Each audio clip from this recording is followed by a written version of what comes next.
صاحب جی جی ذرا ایک منٹ. جی حضور. میں جو ہے میں پیر نہیں ہوں. جی حضور. میں اپنے پیر کی غلامی کر رہا ہوں. سبحان اللہ.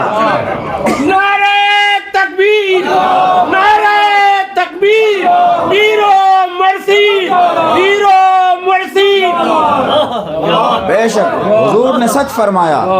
آپ اپنے پیر کی غلامی اور پیروی فرما رہے ہیں، اور پیر تو حقیقت میں رسول اعظم محمد رسول اللہ صلی اللہ علیہ وسلم ہیں، اور مرید صادق حضرت سیدنا صدیق اکبر رضی اللہ عنہ ہیں، اور اس کے بعد جتنے ہیں سب ان کے متبع ہیں، ان کے سلسلے کو پھیلانے والے ہیں. اور آج جس ذات گرامی کا تذکرہ ہو رہا ہے سیدنا صدیق اکبر رضی اللہ تعالیٰ عنہ، یہ کون ہیں؟ افضل البشر بعد الانبیاء بالتحقیق جنہیں کہا جاتا ہے. اور ہمارا جو سلسلہ ہے تو سلسلہ خالص سلسلہ نقشبندیہ خالص صدیقیہ ہے. سلسلہ نقشبندیہ مکمل صدیقی ہے. سیدنا صدیق اکبر رضی اللہ تعالیٰ عنہ کا جلال اور جمال، ان کا ظاہر و باطن اس سلسلے کے اندر موجود ہے. اگر کوئی سیدنا صدیق اکبر رضی اللہ تعالیٰ عنہ کا کامل فیض حاصل کرنا چاہتا ہے، صور معنوی اور ظاہری، تو اسے سلسلہ نقشبندیہ سے وابستہ ہونا چاہیے. یقیناً ان کو ان کا فیض مل جائے گا، کیونکہ سیدنا صدیق اکبر رضی اللہ تعالیٰ عنہ کو حضور صلی اللہ علیہ وسلم سے معیت کاملہ حاصل ہے. اور یہ معیت کبریٰ جو حاصل ہے آپ کے علاوہ کسی صحابی کو یہ حاصل نہیں ہے. یہی وجہ ہے کہ جب ظاہر میں رہے تو بھی ساتھ میں رہے، اور بعد وصال بھی ساتھ ہے. یہ معیت کاملہ ہے.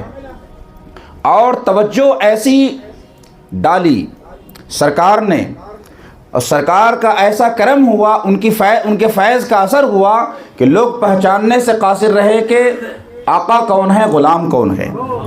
وجہ یہ ہوتی ہے فنائیت میں ایک منزل آتی ہے، جب مرید پیر کی ذات میں فنا ہو جاتا ہے، فنائیت اپنی انتہا کو پہنچ جاتی ہے، تو نہ صرف اس کا باطن پیر کے باطن میں رنگ جاتا ہے، بلکہ اس کا ظاہر بھی پیر کے ظاہر میں ڈھل جاتا ہے.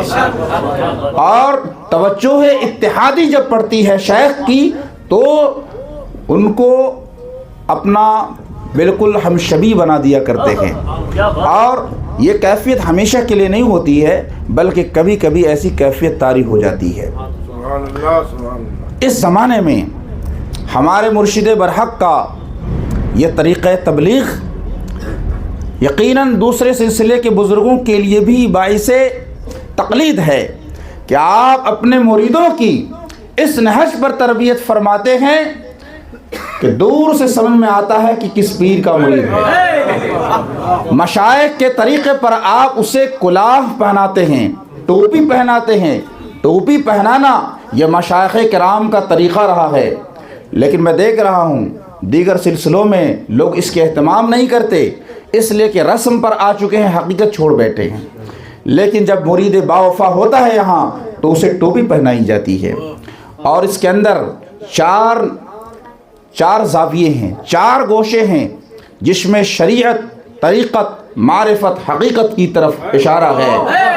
جب تک سالک شریعت، طریقت، معرفت چار زینوں کو کراس نہیں کر لیتا، ان چار مرحلوں کو عبور نہیں کر لیتا، وہ فنا میں کامل نہیں ہوتا، وہ کامل انسان نہیں بنتا. تو یہ چار گوشے لگائے جاتے ہیں. اور یہ جو ٹوپی ہے یہ تو بھی سنت ہے. حضور اقدس صلی اللہ علیہ وسلم نے مولا کائنات کو یہ کلاه چہار ترکی عطا فرمائی تھی، جس میں چار زاویے ہوتے ہیں. الحمدللہ نسبت صدیقیہ کیا ملی؟ یہ ٹوپی بھی ہمیں ملی اور اس کی نسبت بھی ملی. قرآن فرماتا ہے کہ نبی کی بعثت کا مقصد کیا ہے، کہ نبی تم پر آیات کی تلاوت کرتے ہیں. اس کے بعد ان کا دوسرا کام ہے یعلمہم الکتاب والحکمہ، انہیں کتاب و حکمت کی تعلیم دیتے ہیں. پھر تیسرا کام ہے ویزکیہم، ان کا تزکیہ فرماتے ہیں، ان کو صاف کرتے ہیں، ان کو پاک کرتے ہیں. تو یہی کام جو نبوی کام ہے، یہی اصل کام مشائخ کا کام ہے، تعلیم کتاب و حکمت اور تزکیہ نفس. تو تعلیم کتاب و حکمت کسی قدر مدرسوں میں ہو جایا کرتی ہے، کیونکہ حضور اقدس صلی اللہ علیہ وسلم کی ذات جامع تھی، اور تعلیم کتاب و حکمت کے بعد آپ خود تزکیہ فرماتے تھے۔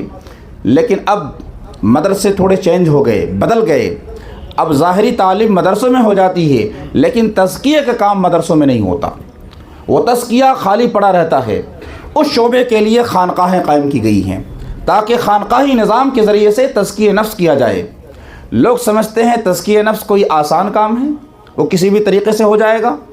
کتابوں کے مطالعے سے تزکیہ نفس نہیں ہوتا، اوراد و وظائف اور چلہ لگانے سے تزکیہ نفس نہیں ہوتا۔ حقیقت یہ ہے، اس کو سمجھیے۔ آپ بہت زیادہ ذکر فکر میں لگ گئے، اس سے بھی تزکیہ نفس نہیں ہوگا۔ تزکیہ نفس نگاہوں سے ہوتا ہے، تزکیہ نفس مرشد کی توجہ سے ہوتا ہے۔ جب مرشد مرید کے قلب پر توجہ ڈالتا ہے تو اس کے ہزاروں زنگ چھوٹتے ہوئے نظر آتے ہیں۔ شہوات کے، خواہشات نفسانی کے جو 30,000 تار دلوں پر ہیں، وہ تار مرشد کی توجہ سے کٹتے ہیں۔ 30,000 تار خواہشات نفسانی کے قلب پر ہیں، وہ آپ کے بہت زیادہ ذکر سے بھی نہیں ختم ہوتے، اس لیے کہ وہ اتنے طاقتور ہیں کہ آپ کی کوشش سے ختم نہیں ہوتے۔ جب مرشد توجہ کرتا ہے تبھی جا کے وہ خواہشات کے تار، نفس امارہ مغلوب ہوتا ہے، نفس امارہ مطمئنہ کے مقام پر اسی وقت پہنچتا ہے جب مرشد توجہ کرتا ہے۔